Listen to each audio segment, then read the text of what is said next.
Coming up next is Dr. Kimberly Taylor. Here's your chance to talk about what matters to you. Although you will receive helpful advice from Dr. Taylor, remember, this is not to be construed as a form of psychotherapy, diagnosis, or treatment, and cannot replace a therapeutic relationship with a mental health professional. You can reach Dr. Taylor by calling 564-1290 or toll free at 866-564-1290. You can also listen live on the internet at drkimtaylorshow.com. So here now is Dr. Kimberly Taylor. Are you stressed? Of course you are. Our lives are full of stress. Everywhere we turn, there are jobs to do, needs to be met, and demands being made for our time, energy, and attention. And this is just from the people we know and love. Then there are the outside stressors from a world of unrest with problems seemingly without solutions, economies and futures that are unstable, and environmental issues that are unhealthy. Stress has actually become so commonplace that it is now just a part of our daily existence. The truth is, stress doesn't always have to be bad. In fact, some stress can help us perform under pressure, and it motivates us to do our best so we can meet the challenges in our life. But too much stress or chronic long-term stress can take a huge toll on our minds, our bodies, and our spirits. And if we're not able to manage stress, it will turn into sickness and disease in our bodies. So the good news is we have more control than we might think. In fact, just being able to recognize that we are the ones in control of our life is the foundation of stress management. So handling stress is all about taking charge, whether it's of your thoughts, your emotions, your schedules, your environments.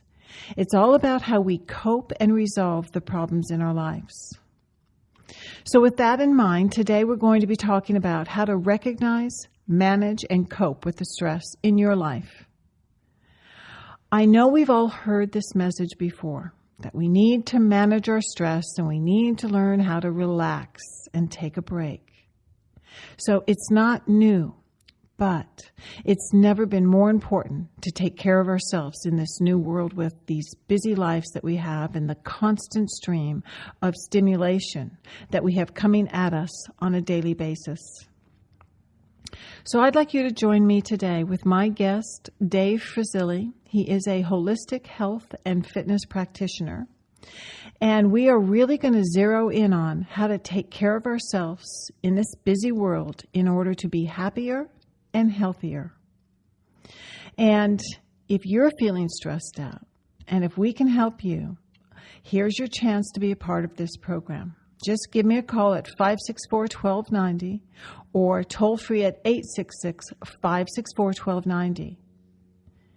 And if it would be less stressful to send me your question via email, by all means do it. Go to Dr. Kim at drkimtaylorshow.com.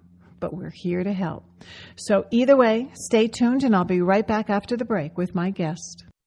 I'm Kimberly Taylor and you're listening to KZSB AM 1290. You are listening to Dr. Kimberly Taylor. You can reach her by calling 564-1290 or toll free at 866-564-1290. So welcome to the program. I am so glad that we are talking about this topic about stress because I think it is affecting a lot of people. We all seem to be under a certain amount of stress these days. And the truth is that stress, or some of it, can actually be good for us because it does keep us on our toes. It gets us to get off that couch and go to work. It sharpens our focus, our concentration, and it can be useful. But beyond a certain point, it stops being helpful to us and it starts to cause some problems. So I have with me my guest, Dave Frisili. Welcome to the program. Hi, thank you, Kim. Dave is a health and fitness practitioner, and you are going to talk to us about some of the problems that stress has to our overall sense of being. And one of the things I thought about is that we all have dealt with stress. It's something that we have to do on a daily basis. But why does it seem that stress has become such a major influence on our well-being, particularly now?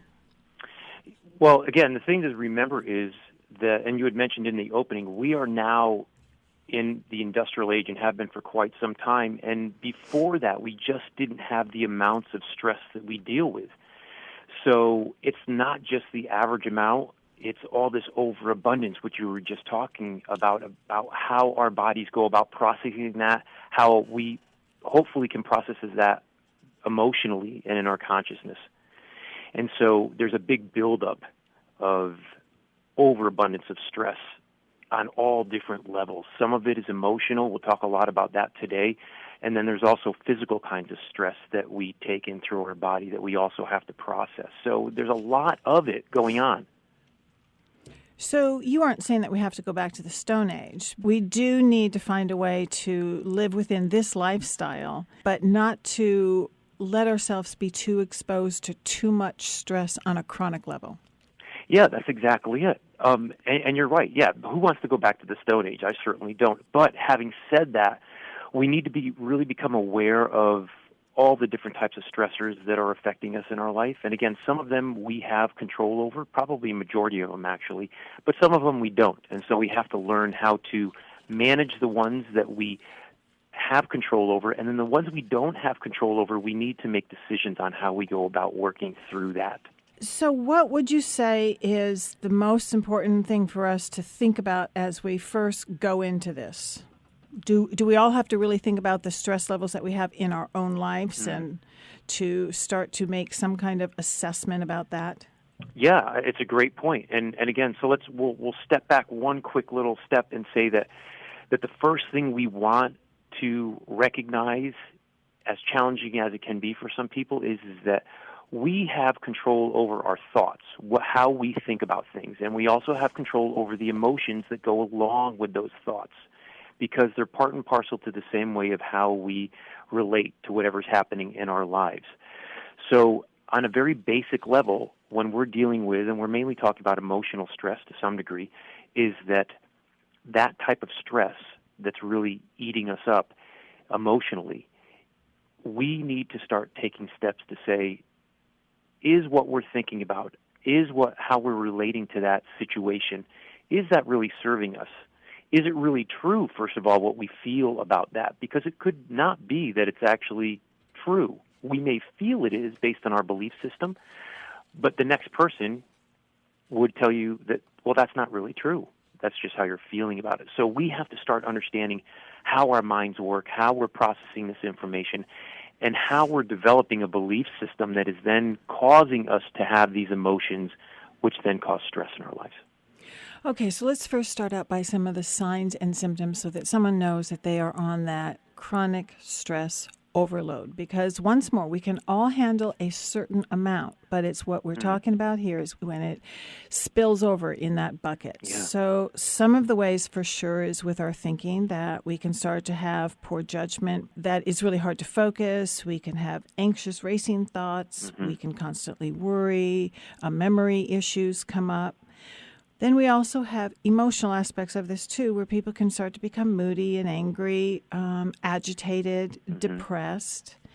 People can also experience physical symptoms, aches, pains, nausea, chest pain is a big one, rapid heartbeat is one. What a lot of people don't realize is that they can also lose their sex drive. Yeah. They can start to have frequent colds or skin rashes, skin problems.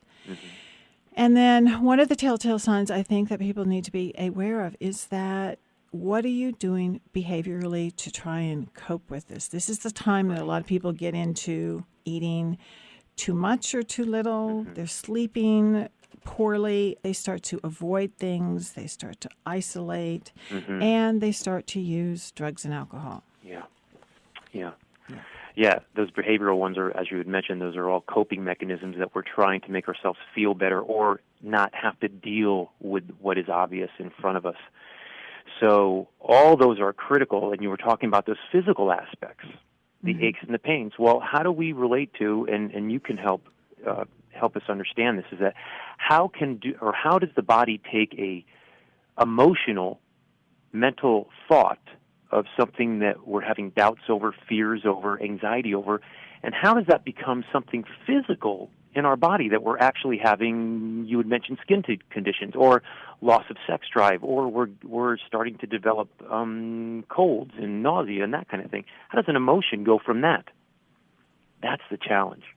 So what really happens is it's like putting your foot on the gas and not letting it up, and your body Right. has to run on that hot speed the whole time, and that's when it starts to break down because it can't do that. And if you don't find a way to relax or to de-stress, it's just going to be on overdrive. That is a perfect analogy. We call it whipping a lame horse. Okay, well... Right, same thing, Yeah. same exact thing. You can only push something so far, and then it starts to collapse on you, and you can keep whipping it or feeding it more as much as you want, but it can only go so far, and then it starts to break down, and that's exactly what you're talking about, is the systems start to break down. Okay, and one of the things that I really loved about what we talked about and how you kind of set this up is that we have one bucket. So whether this stress is coming from work or relationship, whether it's coming from something that you're not feeling good inside, or whether it's kind of past hurts that you're storing up, whatever it is, it only goes into one bucket that your body doesn't know that it is different things going on. It just sees it as one lump sum, right? That's exactly it. Okay, so That's it's exactly really it. easy to get that over flooded because it only can carry so much no matter where it's coming from. Yes, exactly. And that's where a lot of us, we don't understand what's happening. So the idea, again, is that we will think, or we will intellectually say, well, okay, I know that I'm having challenges thinking about my job, and, if anything's going wrong with my job, or the money that I'm making or not making enough, or my relationship. And we can intellectually say, yeah, but, I can kind of just put that off to the side. But if we don't really deal with it, if we don't let go of the fear and the anxiety and the doubt that comes along with that, then underneath all that, even though we might not be thinking consciously about it, it's still going on within our body, and that's still driving that fight or flight response. So even though we may feel like, I didn't even think about that, it's still under there. So we do need to heal that. We need to take care of it. Mm-hmm. Yeah. All right, so getting into that aspect of how do we lighten the load? How do we work so that number one, we recognize that we're stressed and that we're starting to get stressed out. And then number two, what we're going to get into is really how can we lighten the load, not just on our 2-week vacation at the end of the year that we take, but on a daily basis. We're going to need to do this. Exactly. Okay. Exactly. So give us some thoughts about what your ways are in which to kind of lower this level of emotional stress in our lives. Okay. Well, again, as we had said, the first thing we want to do is understand, and this can be challenging, but understand that we do hold the power and have the potential to really decide how we are going to either react or respond to any situation in our life. So I'll make a slight clarification. So when I talk about a reaction or somebody reacting to something, to me it's this idea of a knee-jerk reaction that we're not really thinking about. It just comes out of nowhere, and that usually is being driven by our self-image or that deep internal within our subconscious, our belief system. And it just happens. So a lot of times when that happens, we'll ask somebody, well, why did you do that? Or why did you say that? And they'll say, because that's just the way I feel. But there's no real thought behind it. Does that make sense? Mm-hmm. So those, a lot of times, are being driven, again, by that self-image or that belief system. And a lot of times, our belief system is not serving us. And you'll know, because if you react to something and you don't feel good about it afterwards, you'll know that you're like, I really shouldn't have done that, or I shouldn't have said that. But I felt like I had to do it. Mm-hmm. And then the difference between that and a response is when we actually take the time before we do or say anything to, how do I actually feel about this? And what would be the best way to actually go about responding to this in a positive way so we have a positive outcome? That's when you're taking responsibility for your thoughts and your emotions and your feelings, and then you're saying, what is the best outcome for what I truly want to create in my life? That's what we should be doing. And if we start doing that, which is a process, then we start having better outcomes, and we're not generating this stress cycle, this fear cycle, this anxiety cycle all the time. So that's one of the best first ways is you go right to the source of stopping it before it starts. Okay, we can definitely see that the mind, the body, and the soul are all interconnected. They are not separate, and we cannot affect one without really affecting the others. So we are going to come back right after the break to talk once more about stress, how to prevent it perhaps, but most of all, how to manage it within our own lives. I'll be right back after the break. I'm Kimberly Taylor, and you're listening to KZSB AM 1290. You are listening to Dr. Kimberly Taylor. You can reach her by calling 564-1290 or toll free at 866-564-1290. What does stress have to do with it? Well, just about everything, because when we have too much stress in our lives, it can really damage our health, our moods, our relationships, and even just the general state of well-being. So I'm here with Dave Frisili. He's a health and fitness practitioner, and he's helping us to answer some of the questions and giving us some guidelines about how to cope with and just really how to cope with stress. So, Dave, let's kind of start out with how we manage stress. You've talked about that it is about taking charge of our thoughts and how we think about things. That's going to change how we feel about things. So how do you change your reaction and come from a place of calm and control? Mm-hmm. So let's take it now one more step forward in this consciousness of what we do and how we think about things. So maybe this will help. When we look at, we're always dealing with the reaction already, the stress. We feel the stress. So let's back up all the way to how it starts. And it's really just a three-stage process. So we have some situation that happens, no matter what it is, and it will set up a feeling of doubt. We'll have thoughts of doubt, whether it's, I don't know if I can do this, or I'm not sure about what this is, or what will happen if, the what-ifs that always happen. So we get these thoughts of doubt. And when we have those thoughts of doubt, it creates a level of fear within us that maybe we're not good enough, or a fear of loss, something like that. So thoughts of doubt turn into feelings of fear, which then is physically expressed in your body by an actual visceral feeling of anxiety. So we know what it like. If I say, what does it feel, that anxious feeling feel like? We know what that feels like. Our gut kind of gets knotted up. Sometimes we're a little shaky. Sometimes we'll even get cold sweats. It all depends on the level. But that is really just the physical expression of that emotional stress. So it's just a three-step process. So anytime you're feeling stressful, which is anxiety, the first question you can ask yourself is, well, what is causing fear within me? And then from the fear, if you can figure out the fear, or not even, you can just jump all the way back to, why am I doubting myself? Or what is it that I'm doubting that's causing this sense of fear that's setting up this physical anxiety, which is, again, that feeling of stress.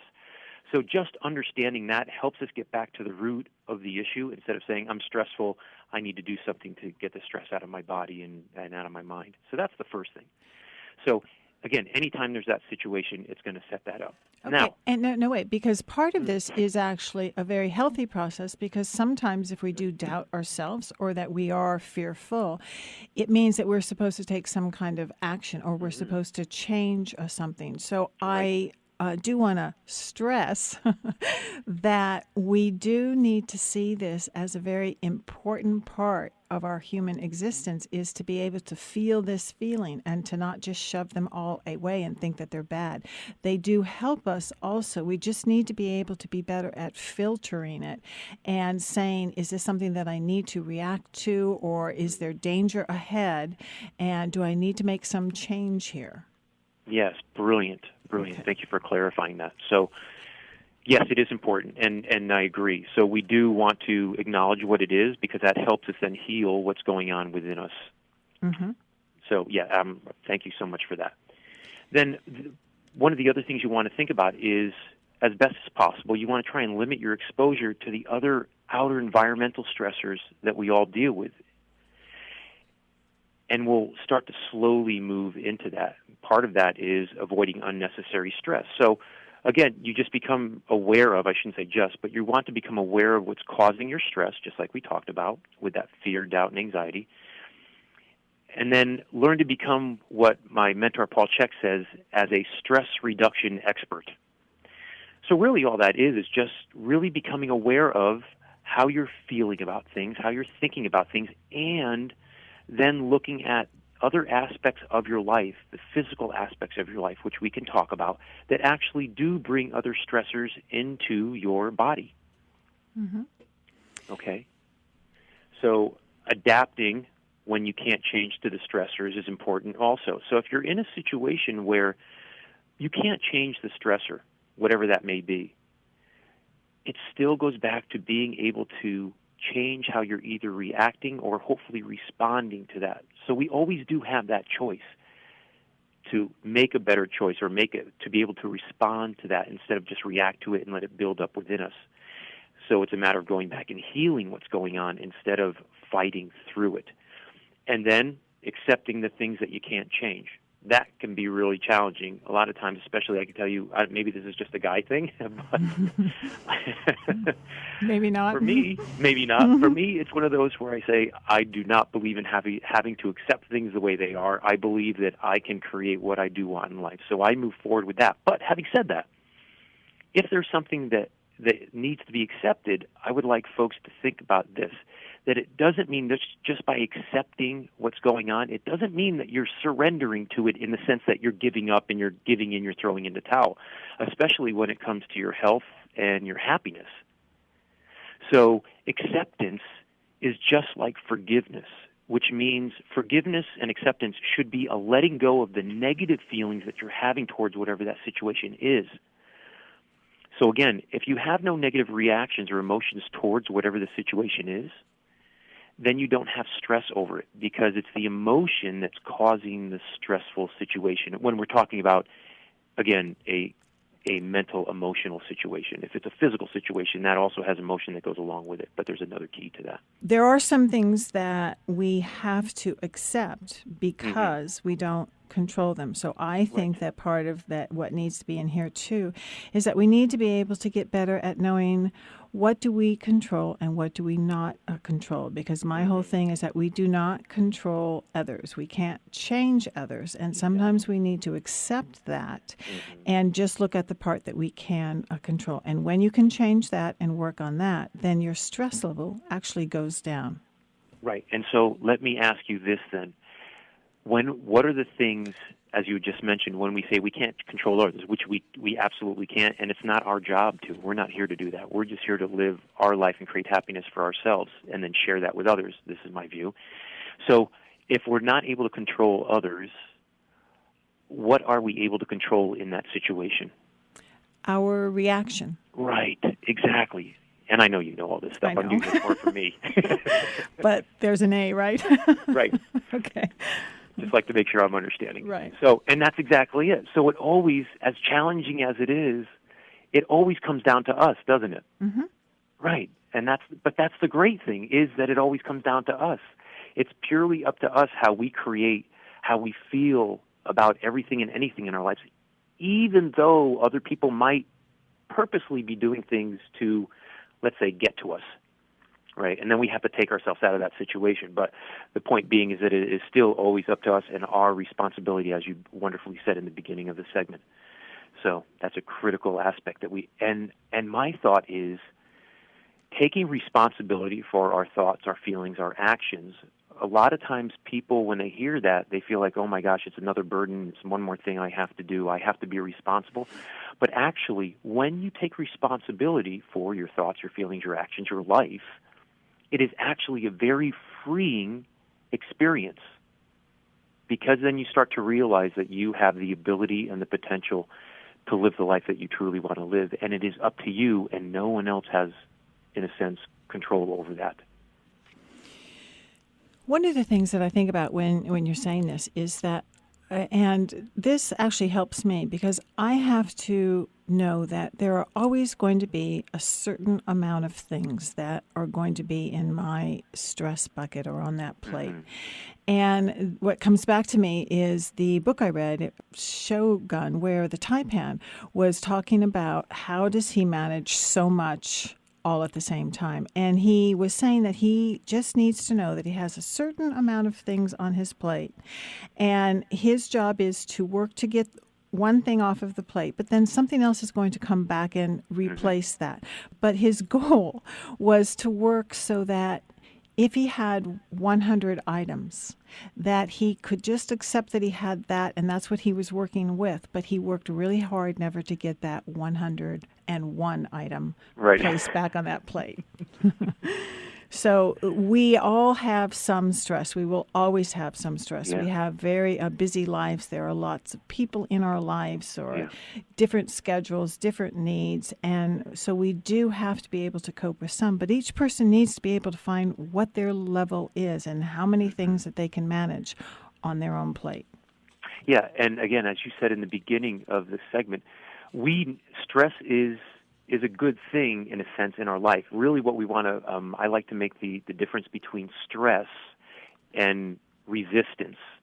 So in health and fitness, when we talk about working out, we talk about resistance training. So you're working out with weights and bands and cables. So that's adding resistance. Resistance creates more health and wellness in your body because resistance helps the muscles to get stronger. So that's a good thing. But stress would be like taking a person, we're using this working out analogy, would be taking a person and loading them up with too much weight where they collapse. That's stress. That's beyond resistance. So yeah, it's that we do need resistance in our life because it actually gets us and keeps us on our toes, keeps us healthy, keeps our body. So for instance, a real quick example of your gut, your digestive system in your small intestines where you're digesting majority of your food and absorbing, there's a little battle that's going on there 24 hours a day between what we consider to be the good and the bad, or what we call probiotic, and then the other, the bacteria in your gut. So you have good bacteria, which is part of your immune system, but we keep a little bit of bad bacteria in our gut, what we call opportunistic. So if you give them a chance, they'll take over your body. Well, we keep in a healthy gut, we say 80-20. 20% of that bad bacteria is there just to keep the good bacteria on its toes and strong and healthy. So resistance is there, immune resistance, so we're strong with that stuff. So yeah, we do need little bits of what we'll call the correct amount of stress in our life. Okay. Absolutely. All right. So we are talking about how to find that balance within all of our lives, and that there are more ways to make us strong so that we can manage the stress that we do need to deal with. I'm here with health practitioner Dave Frisili, and we will be right back after the break. I'm Kimberly Taylor, and you're listening to KZSB AM 1290. You are listening to Dr. Kimberly Taylor. You can reach her by calling 564-1290 or toll-free at 866-564-1290. If you would like to hear an encore presentation of this show, it will be rebroadcast Thursday evenings at 10 p.m. and Sunday mornings at 9 a.m. You can also go to my website to access the past shows or go to iTunes and YouTube to download them there. On the program now with me is Dave Frisili. He is a health and fitness practitioner, and we are talking about the stress and the toll that it takes on our bodies. So Dave, tell us a little bit more about the different kinds of stressors that are actually filling up this bucket at any given point in time. Mm-hmm. So we have been spending our time talking about the emotional, mental stress, so we've covered that really well. The other handful that we have, and again, these are things that we're dealing with every day, are physical stress.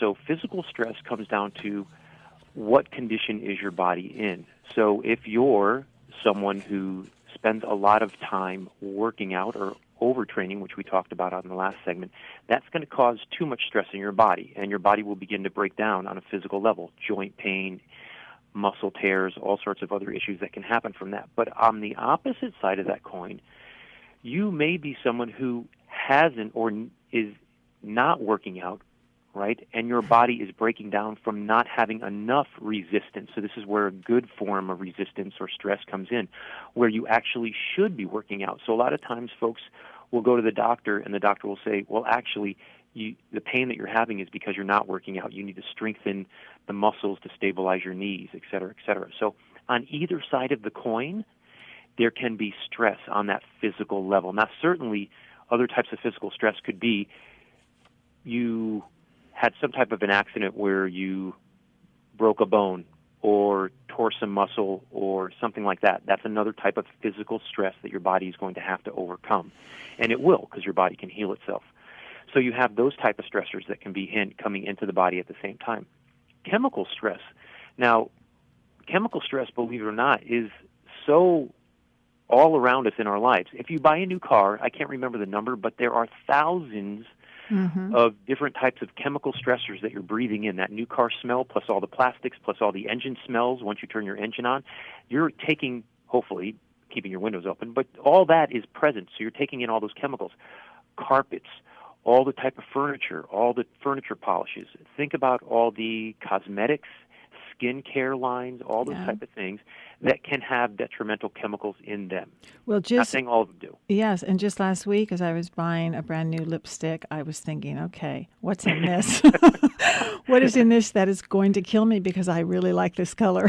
Right, exactly. Yeah, and then now you got to toss a coin with that. Is it the color, or is it gonna, can I handle 20 years less or something like that? But that's funny, isn't it?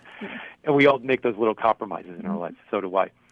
So that's chemical stress, and chemicals come throughout everywhere. So think about even in your water, if you're drinking tap water and you're taking your tap water from the municipal system, so you're not on a well, that has to be chlorinated.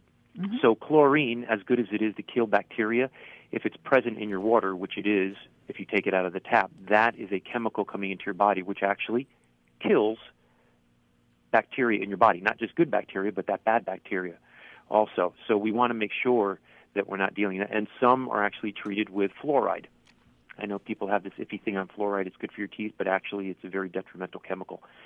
So things like that, that's rampant within our life. And then thermal stress. Now, we could say, oh, come on, but thermal stress is the extremes we're talking about.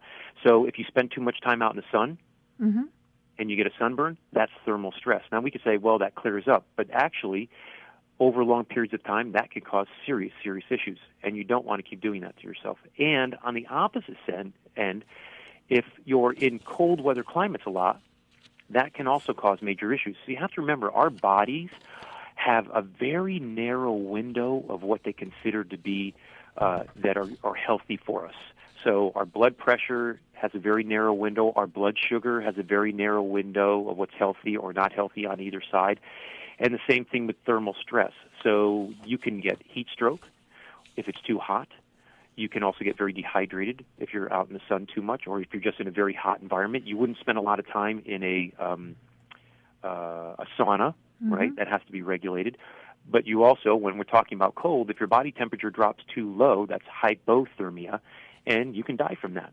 And you can have a lot of issues from that. So that very narrow window is stressful on your body when you're outside of that. And then electromagnetic stress is one of the main ones that I think a lot of people can think about and deal with, because think about how much time we spend in front of a computer, on our cell phones, watching TV, under lights. So these are all electromagnetic impulses, charges that are actually moving through the air. I know that sounds kind of woo-woo, but it is. And that goes through your body. So we already know, I don't think anybody would be shocked if I said this, that cell phones, as wonderful as they are, should not be held up to your head. They already know. They have, the government's done all the tests on them. We know this. That is not a good thing. So these are all stressors that when we talked about, or you talked about those buckets, each one of those is a different bucket. You have an emotional mental bucket, or a limbic system. You have a physical bucket of stress. You have a chemical bucket of stress, a thermal bucket, an electromagnetic bucket. And so all these are being dripped into every day. Plus the food that we eat, whether it's good quality food or whether it's the wrong food or whether you're getting enough fluids and liquids, yes. So exactly. So nutritional stress, and people don't think of it as stress, but again, just as you had said, if you're eating too much or not eating enough or eating the wrong foods, all that. And what's important for a lot of folks, a lot of people don't understand this. The first one, when I first heard it, I'm like, how is that happening? But once you understand the system, you get it. Every meal that you eat, every night of sleep, whether it's good or bad, every exercise program or workout that you do, every conversation that you have, every thought that you have will and can have a hormonal response, which is a good thing, or a hormonal reaction, which would be a bad thing. So that's how your body works. And that's going to determine whether you move towards a good response or a not so good, or what we could call a negative reaction to any of those stressors in your life. And this happens cyclically on a 24-hour clock. So if you're not sleeping enough, that's going to cause issues. Mm-hmm. If you're not eating well, that's going to cause issues. And we can go into that a little bit more. Okay, but that's kind of like the good news, bad news, is that, yes, everything does affect this, and it does affect your overall health and your well-being, but you can take one step off the path to wellness, and you can just take one step onto the path of wellness. That's exactly it. Yes, perfect. Okay, so that's how we would start to find that balance, to live a healthy lifestyle as much as we can to keep us strong, to keep us able to manage the stress that we do have on a daily basis. That's exactly it. That's exactly it. Okay, so what are some of the things that you tell people to do as far as just living that healthy lifestyle? You're talking about eating right, getting the regular exercise. Do we have to do this all the time is what I always ask. Right. We've had this conversation a couple of times, haven't we? Oh, a few. I love it. So fun. So fun. So, yes, you do. See, you have to remember that it's always, if you look at it as a set of scales, you know, that whole Liberty scale with the woman holding them up, you have a left and a right side or either side. So it is, just as you said, in a sense of balance. So with the body, you know, we talk about balance, but a lot of times balance, people think it has to be perfectly balanced, nothing moves. Really, with your body, it's just a level of what we call homeostasis. So it's a gentle ebb and flow. So there's a little leeway in there, which is great. We want that. So the idea is when we're looking at the good inputs to balance out the challenges of the heavier stressors in our life, we look at things like, and this is obvious for most people, I'm sure, spending time where we're allowing ourselves to fully, and the word is fully, relax, where we can get away from those pressures, whatever they are, emotional, physical, chemical, etc., to allow our bodies and our spirit and our emotions to recover and rebuild and build up their natural, in a sense, immunity and strength. So when we talk about relaxation, yes, we're talking about meditation. We're talking about just taking time to spend in nature, even if nature is just going out in your backyard and sitting under your tree. Mm-hmm. Or if you don't have a tree, go out in your backyard, take your socks and shoes off and put your toes in the grass and wiggle your toes around. You have no idea how relaxing that can be. Mm-hmm. It's really amazing. So we all need that time for rest from that mental processing that just goes on and on and on every moment of our lives. We're constantly thinking because that's what the brain is doing, is trying to figure out what's the best way I can do something, how can I alleviate stuff, how do I make this easier on myself. And science has proven, again, time and time again, that taking that time to down-regulate, which is what you're doing, you're down-regulating that mental activity, greatly reduces your amount of stress. And when you reduce your amount of emotional or limbic stress, that emotional consciousness stress, mental stress, that moves all the way through your body into the physical aspect of allowing your body to actually rest. So yes, meditation, relaxation, spending time in nature, anything that quiets the mind down is going to help reduce that stress.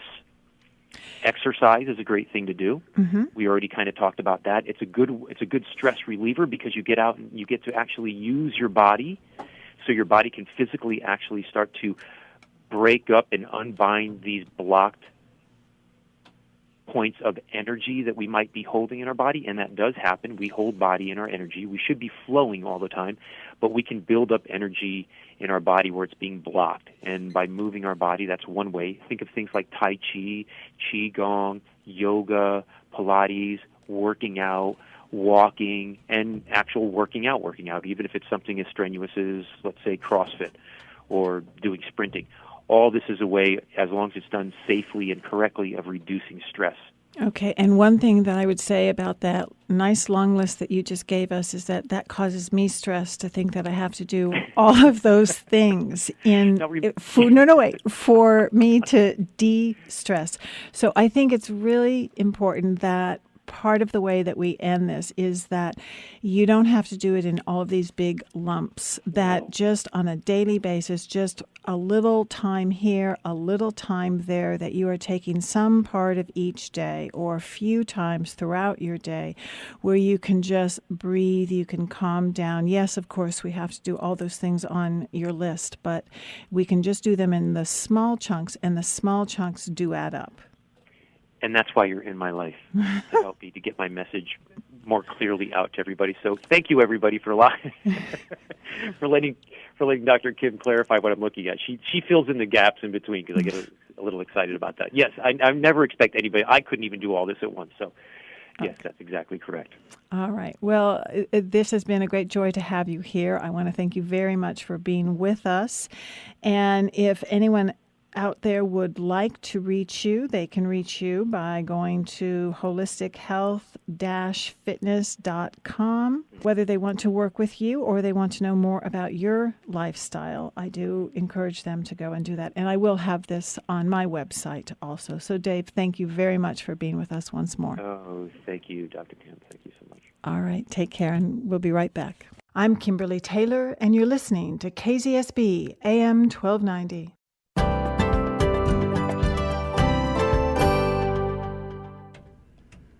Well, I certainly urge all of you to find your own way to slow down and to really take care of yourself, and that find something, just something little every day to lighten your load so that stress bucket does not overflow.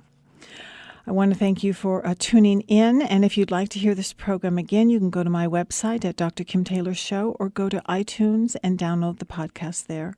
You can also listen to the rebroadcasts here at KZSB AM 1290 on Thursday evenings at 10 p.m. and Sundays at 9 a.m. And once more, I will have my guests' info up on my website for you to find. One thing that I do want to tell you is I am very excited to share a big program announcement that as of September 25th, the Dr. Kim Taylor Show will be moving to the drive time hour.